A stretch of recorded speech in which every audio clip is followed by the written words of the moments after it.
Hi there, today we are going to do a little maker project using this particle photon, which is a little device that you plug into your laptop and you can write code in the cloud and upload it wirelessly and make it do weird things. So you're first going to want to get hold of one of them, and then you need to plug it into your laptop with the little USB cable that's provided. And it also has a little built-in LED, as we can see in the middle here. So for this project, the requirements are we have a particle photon board with an inbuilt LED light. We need the LED light to be blinking your first name in Morse code. So that sounds like a bit of fun. Now, after you're up and running, you have your device plugged in, you need to go through the setup process.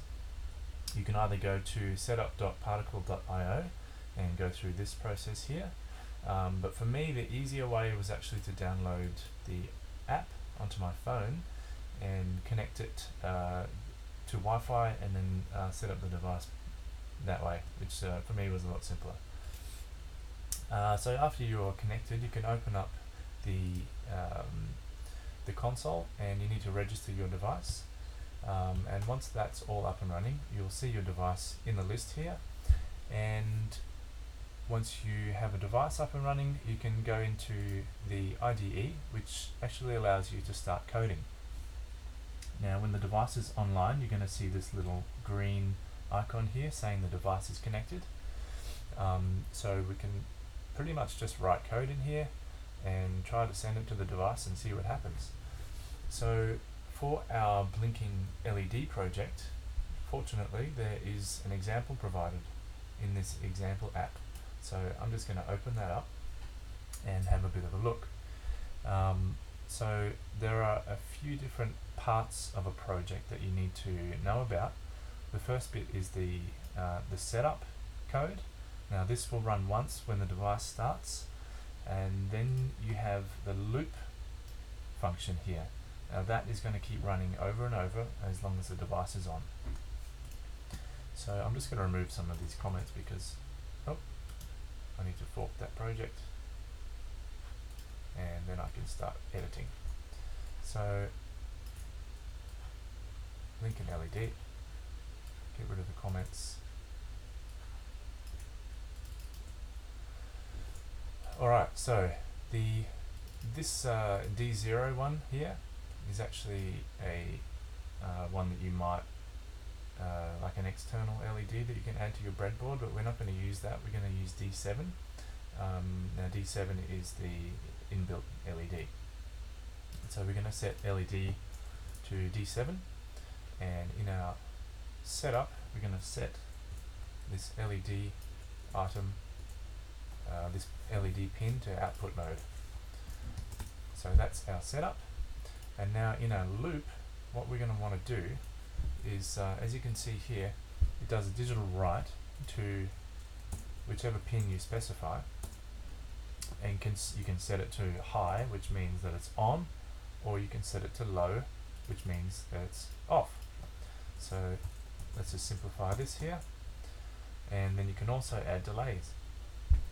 Now what we can do is modify this code so that it will do dashes and dots like Morse code. So let me just find. So when we do where's my Morse code? Here we go.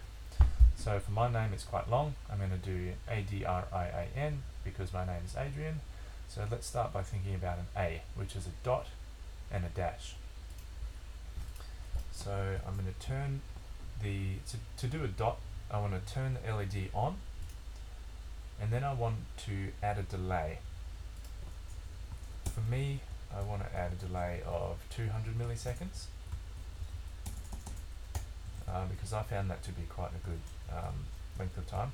I didn't want to, because my name is quite long, so I didn't want it to take all day. So we turning the LED on, then we're going to wait for 200 milliseconds, then we're going to turn it off, and then we're going to wait for another 200 milliseconds. And I'm going to call this a dot.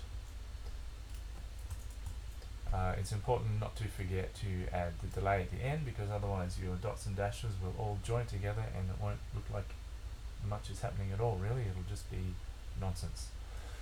So let's do a dash. A dash is going to be, if I remember correctly, a dash is 3 times as long as a dot. So I'm just going to copy some of this stuff here. So we want to turn the LED on, then we want to keep it on for 600 milliseconds, then we want to turn it off, and again we just want a delay of 200 in between each symbol. So this here, because my A is a dot dash, this is one letter, so give me an A. Now, important to remember that we also need to leave a space in between the letters, because that's the Morse code way of doing things. So I'm going to delay 600 in between. And that is pretty much it. So I'm going to continue here. Give me a D and D. And we'll do something similar, but I'll go into the Morse code and look up D, which is going to be a dash dot dot.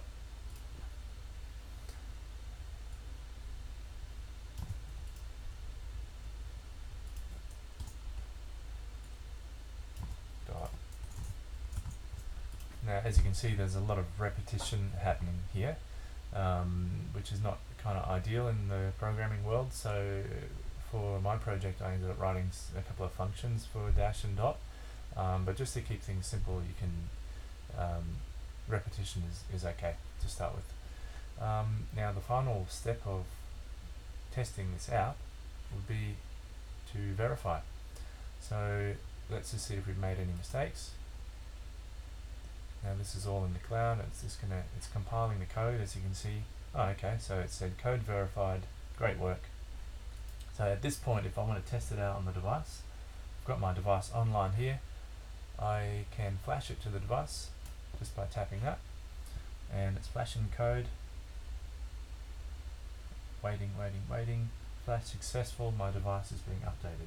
So now on the device I can see a green flashing light, and you can't see it obviously, but I can see that we're getting dot dash dash dot dot, and it's looking great.